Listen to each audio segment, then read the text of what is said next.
আসসালামু আলাইকুম সুপ্রিয় দর্শক, ইরান যুক্তরাষ্ট্রের পাল্টাপাল্টি হামলার কারণে মধ্যপ্রাচ্যের মধ্যে ভয়ঙ্কর রূপ ধারণ করেছে।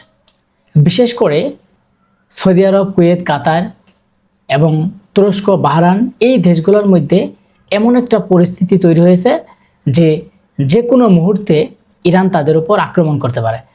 এমনকি কুয়েত তারা এই যুদ্ধের থমথমে যে পরিস্থিতি, সেই পরিস্থিতির কারণে তারা কিন্তু তাদের দেশের যে বিমান সেটা অলরেডি তারা বন্ধ করে দিয়েছে, যে বিমান চলাচল করতে পারবে না আকাশপথে, এর জন্য তাদের বন্ধ দেওয়া হয়েছে। কেন দেওয়া হয়েছে?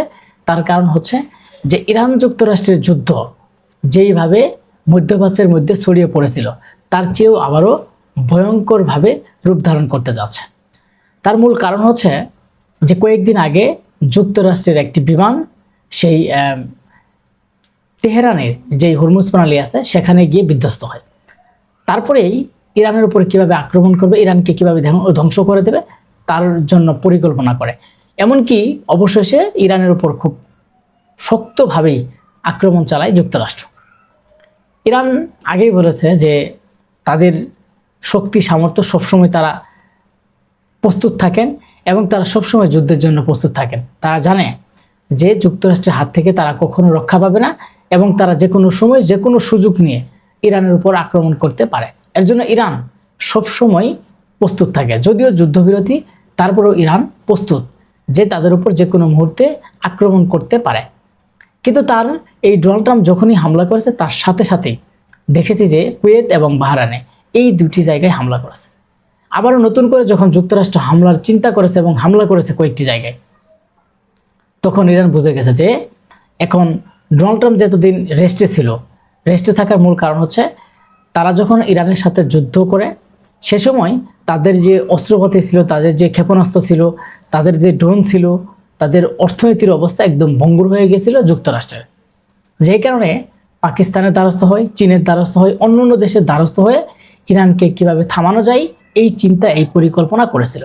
কিন্তু হয়তো সেইগুলা এখন সংস্কার করে আবারও নতুন করে ইরানের বিরুদ্ধে তারা যুদ্ধ করার জন্য প্রস্তুত হচ্ছে। ইরান একটা কথা আগেই বলে দিয়েছে যে তাদের উপর যদি কখনো আক্রমণ করা হয়, তাদের উপর যদি কোনো ক্ষেপণাস্ত্র হামলা করা হয়, তাহলে তারা তার দাঁত ভাঙ্গা জবাব দেবে এবং কি তারা সবসময় প্রস্তুত এবং আগের চেয়েও আরও ভয়ঙ্করভাবে তারা হামলা করবে। যেখানে ইরানের সাথে যুদ্ধ করতে গিয়ে মার্কিন যুক্তরাষ্ট্রের অনেকগুলা ঘাঁটি একদম মাটির সাথে গুঁড়িয়ে দেওয়া হয়েছে, একদম তছনছ করে দেওয়া হয়েছে, সেগুলো দেখেই হতভম্ব হয়ে গেছিল ডোনাল্ড ট্রাম্প যে যুক্তরাষ্ট্র এত এক শক্তিশালী দেশ, এত ক্ষমতাবান দেশ, সেই দেশ যখন ইরানের কাছে হেরে যাচ্ছে তখন তো তার মান সম্মান বলে কিছু থাকে না। এর জন্য তিনি নানা ধরনের উল্টোপাল্টা বক্তব্য দেন ও অনেক ধরনের কথাই বলেন। কিন্তু তাদের এই মূল হোতা কে? যুক্তরাষ্ট্রের পেছনে হাত হচ্ছে আরব আমিরাতের দেশগুলো। আরব আমিরাতের দেশগুলা যারা সরকার পরিচালনা করে তারা হয়তো ডোনাল্ড ট্রাম্পের অনুসরণ করে এবং ডোনাল্ড ট্রাম্পকে যুক্তরাষ্ট্রকে অনুসরণ করে এবং ইরানকে শেষ করে দেওয়ার জন্য তারাও কিন্তু যুক্তরাষ্ট্রকে বিভিন্ন ধরনের প্রস্তাব, বিভিন্ন ধরনের পরিকল্পনার কথাগুলো তুলে ধরেছে যে কিভাবে ইরানের নেতৃত্ব শেষ করে দেওয়া যায়, ইরানের সর্বোচ্চ নেতাকে মেরে ফেলা যায়। সেই পলিটিক্স নিয়ে ইরানের সর্বোচ্চ নেতাকে কিন্তু মারা হয়েছে। হয়তো তারা ভেবেছিল যে ইরানের সর্বোচ্চ নেতা যদি মারা যায় তাহলে তারা সুখের সংসারে সুন্দরভাবে দিন কাটিয়ে ইরানের যেই এখন যে সর্বোচ্চ নেতা হবে তাকেও যে কোনো মুহূর্তে শেষ করে ফেলাবে, এরকম একটা চিন্তা ভাবনা করেছে। কিন্তু আজকে সেগুলোই আর হচ্ছে না এবং ইরান একদম হুঁশিয়ারি দিয়ে পাল্টাপাল্টি জবাব দিচ্ছে যে যুক্তরাষ্ট্রকে কোনো পরিমাণ ছাড় দেওয়া হবে না। আজকে এই যুক্তরাষ্ট্রের কারণেই সারা বিশ্বের মধ্যে একটা অশান্তির পরিবেশ তৈরি হয়েছে। আজকে এই যুক্তরাষ্ট্রে যদি তারা এই ইরানের উপর এইভাবে আক্রমণ না করতো, এইভাবে কোনো সমস্যা তৈরি করার চেষ্টা না করতো, তাহলে তো তাদের অবস্থান আরও ভালো পর্যায়ে যেত এবং ভালো হতো। কারণ মধ্যপ্রাচ্যে যদি আবারও যুদ্ধে লিপ্ত হয়ে যায় এবং এখন যে মধ্যপ্রাচ্যের মধ্যে যেই অবস্থানটা বিরাজ করছে এটা যদি থেকে যায় তাহলে দেখা যায় দেশের মধ্যে, সারা বিশ্বের মধ্যে আবারও একটা ভয়ঙ্কর পরিস্থিতির দিকে চলে যাবে।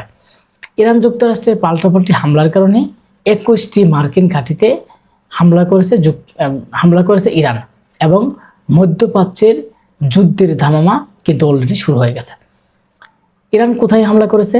কুয়েতে হামলা করেছে, জর্ডানে হামলা করেছে এবং আরও কয়েকটি জায়গায় যেগুলো মেন যেগুলা ঘাঁটি, যুক্তরাষ্ট্রের যেই ঘাঁটিগুলো থেকে ইরানের উপর আক্রমণ করতে সহজ হবে সেই ঘাঁটিগুলো কিন্তু মাটির সাথে গুঁড়িয়ে দেওয়া হচ্ছে। আজকে 21 মার্কিন ঘাঁটির হামলা করার মূল কারণ হচ্ছে, যদি ইরান এটা করতো না, তার করারও মূল কারণ আছে। মূল হচ্ছে যে যুক্তরাষ্ট্র যখন তার উপর নানাভাবে আক্রমণ করার চেষ্টা করছে, যুক্তরাষ্ট্র তাকে মাইনাস করার চেষ্টা করছে, তার নেতৃত্বকে ধ্বংস করার চেষ্টা করছে, তখন তারা একটা জীবন মরণের খেলা নিয়ে তারা কিন্তু মাঠে নেমেছে। বিশেষ করে যুগান্তর পত্রিকার যে ইরানে নতুন করে মার্কিন হামলায় মধ্যপ্রাচ্য উত্তেজনা আরও তীব্র হয়েছে। ইরানের Islamic Revolutionary Guard Corps IRC দাবি করেছেন তারা পাল্টা অভিযানে অঞ্চল জুড়ে মার্কিন বিমান ও নৌঘাঁটি সহ 21টি সামরিক লক্ষ্যবস্তু হামলা চালিয়েছে। একই সঙ্গে ইরান সতর্ক করে বলেছে দেশটির বিরুদ্ধে কোনো হামলা বা হুমকি জনবিহীন থাকবে না। বুধবার ভোরে প্রকাশিত এক বিবৃতিতে আইআরসি দূরপাল্লার ক্ষেপণাস্ত্র হামলা জর্ডানের আল আরাক বিমান ঘাঁটির 4টি গুরুত্বপূর্ণ ধ্বংস করে। এর মধ্যে F-35 যুদ্ধবিমান রাখার হ্যাঙ্গার এবং একটি কমান্ড নিয়ন্ত্রণের কেন্দ্র ছিল বলে দাবি করা হয়। দেখেন, যুক্তরাষ্ট্র এই যুদ্ধবিরতির মধ্যে অনেকভাবে চেয়েছে, অনেকভাবে তারা লোক ধরিয়ে বিভিন্ন মানুষের কাছে বলে, তিনি নিজে গিয়ে বারবার অনেক লোক পাঠিয়ে এবং তিনি চেষ্টা করেছেন যে ইরানকে কীভাবে মাইনাস করা যায় এবং ইরানকে কীভাবে বোঝানো যায় যে আমরা যা বলি তাই মানো, কারণ আমাদেরকে যেহেতু সারা বিশ্ব মানো, তোমরাও মানো। কিন্তু ইরান একটা কথাই বলেছে, না, কখনো না, নেভার, আমরা মানবো না। কারণ ইরানের উপর আক্রমণ করলেই এখন তার অবস্থা হবে ভয়ঙ্কর, আর সেই ভয়ঙ্কর পরিস্থিতি জবাব দিতে হবে সেটা হচ্ছে বাইরের বিদেশের যে দেশগুলো আছে সেই দেশগুলো, এবং মার্কিন ঘাঁটি রয়েছে যেমন সৌদি আরব, কুয়েত, কাতার, বাহরাইন, তুরস্ক, এইগুলোর মধ্যে মার্কিন ঘাঁটি আছে। আর ইরানের উপর আক্রমণ করছে এই মার্কিন ঘাঁটিগুলো থেকে। যদিও সেই দেশের লোক, সেই দেশের যারা লোক আছেন তারা অবশ্যই বলতে পারে যে আমরা এইগুলোর সাথে লিপ্ত না, তবুও কিন্তু এই ইরান যুক্তরাষ্ট্রের পাল্টাপাল্টি হামলার কারণে এতগুলো মার্কিন ঘাঁটি একদম তছনছ করে দিয়েছে। এখন মধ্যপ্রাচ্যের মধ্যে কেন উত্তেজনা শুরু হয়েছে? মধ্যপ্রাচ্যের মধ্যে এটা কিন্তু হতো না। এর মূল কারণ হচ্ছে মধ্যপ্রাচ্যরা যখন ডোনাল্ড ট্রাম্পের অনুসারী হয়ে গেছে, ডোনাল্ড ট্রাম্পের পক্ষে সেই বড় মিছিল, বড় শোডাউন, বিভিন্ন কিছু দেখিয়ে যখন বলে, তখন মানুষ এগুলো জানে যে যুক্তরাষ্ট্রের বিষয়ে মানুষ কিন্তু জানে। আর যুক্তরাষ্ট্র যেই এককভাবে ক্ষমতা গ্রহণ করার জন্য সারা বিশ্বের মধ্যে সেগুলো দখল করার জন্য তিনি যে চিন্তা ভাবনা করেছিলেন, সেটা কিন্তু ইরান একদম রুখে